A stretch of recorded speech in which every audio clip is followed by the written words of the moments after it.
Researchers using brain imaging have found something fascinating. People who chronically overthink show measurably different activity in a brain network called the default mode network. It's the exact same network responsible for self-reflection, memory, and imagining the future. But in overthinkers, this network doesn't switch off, not even when it should. This means that for some people, the brain is, quite literally, never fully off. If you've ever lain awake at 2 a.m., replaying a conversation from 3 years ago, analyzing a text message for 20 minutes, or rehearsing arguments that haven't even happened yet, you've probably been told to just relax or stop thinking so much. But what if that advice is based on a fundamental misunderstanding of how your brain actually works? Because the science suggests overthinking isn't a bad habit. It's an entirely different operating system. And by the end of this video, you'll understand exactly why and what to do about it. Let's talk about what the default mode network actually is. Think of your brain like a car. When you're focused on a task, driving, working, having a conversation, your brain is in drive. But when that task ends, most brains shift into neutral, idle, quiet. The default mode network is what activates during that idle state.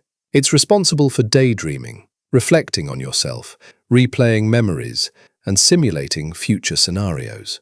Neuroscientist Marcus Raichle, who first identified this network in 2001, found that in most people, the default mode network and the brain's task-focused networks operate like a seesaw. When one switches on, the other switches off. But in chronic overthinkers, that seesaw gets stuck. Studies on individuals with high trait anxiety and rumination show reduced deactivation of the default mode network, even during tasks that require focused attention, meaning the self-referential looping part of the brain keeps running in the background.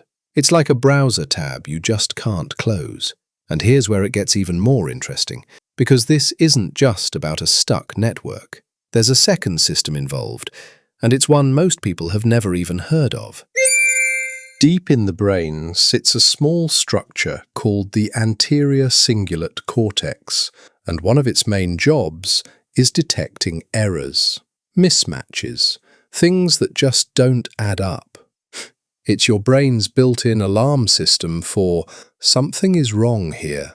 Research published in the Journal of Abnormal Psychology found that individuals who score high on worry and rumination show significantly heightened activity in this area, even in response to minor, low-stakes errors, like a tiny mistake on a simple computer task. Here's the analogy that makes this click. Imagine a smoke alarm in your kitchen. A normal smoke alarm goes off when there's an actual fire, but some smoke alarms are miscalibrated. They go off when you make toast.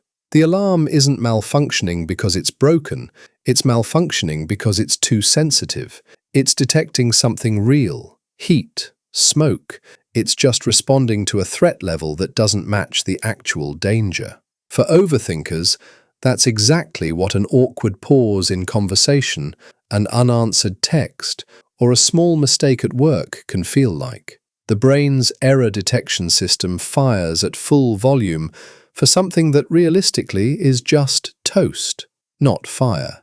And once that alarm goes off, the default mode network grabs it and won't let go. So, what do you actually do with a brain like this? The goal isn't to silence the alarm system entirely. A brain with zero error detection wouldn't be careful, thoughtful, or empathetic. It would just be careless. The goal is recalibration, teaching that system the difference between toast and fire. Research on mindfulness-based interventions has consistently shown measurable reductions in default mode network hyperactivity, not by stopping the network, but by strengthening a person's ability to notice when it has activated and gently shifting attention back to the present moment.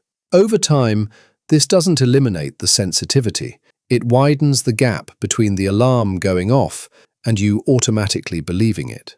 If you're someone who overthinks, you are not broken and you are not weak. You are running a highly sensitive detection system that, for most of human history, kept people like you alive.